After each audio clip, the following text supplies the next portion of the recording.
I noticed, like when I first bought this bike, it had some fishtail exhaust tips on it, which really aren't my style. So I went to that Long Beach swap meet, found these other ones. I wanted some slash cut ones, but this is what I found, and they fit and they work and they look good. At least to me, I like them.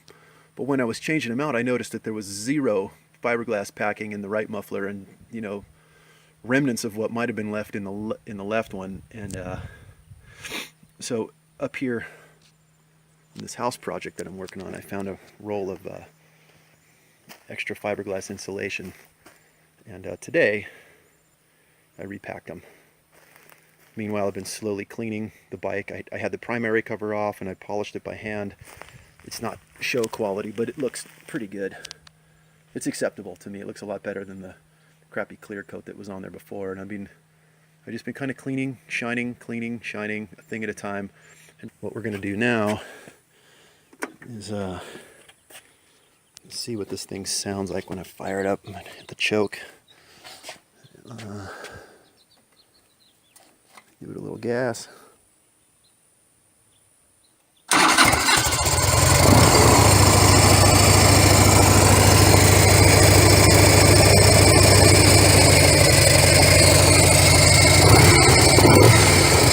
I like it.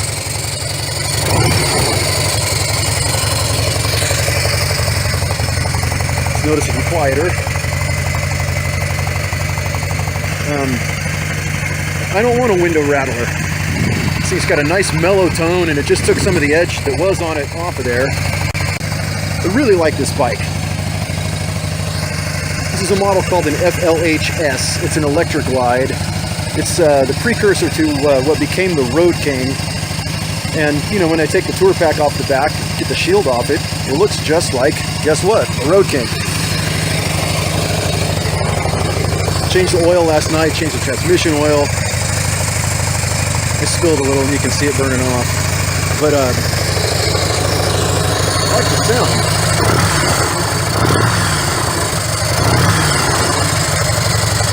It's mellow. It's got that distinctive Harley Davidson sound, but it's just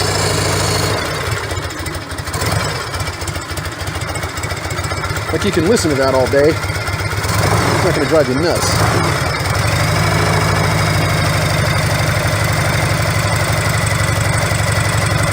Anyway, there's a noticeable difference from what it sounded like before.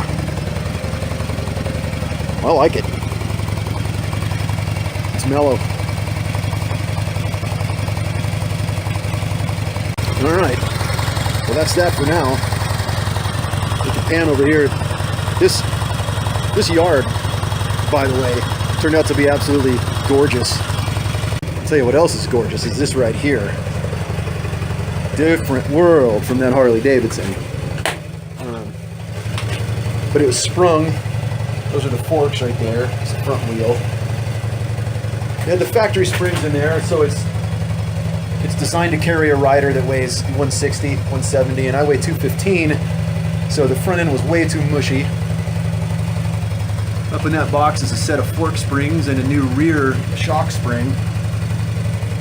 I thought I was going to dump the oil out of those forks, throw some springs in there, and get that back together, but I don't have the proper wrench, so it's sort of a fail. I'm going to have to grind it down a 22mm wrench that I have, another saddlebag, and get that going. And I love that KTM too.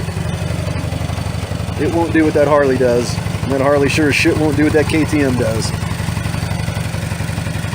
Together they're a winning team. So this is my rambling video. This bike is getting cleaner. I think it's pretty respectable right now. You know, there's a ride coming up next weekend, and I might just make it. I hand polished those forks while I had them off to put the new springs in. Again, they're not perfect or show quality, but they're pretty damn good. They're light years better than what it looked like before. Okay, I'm gonna go put it around before it overheats.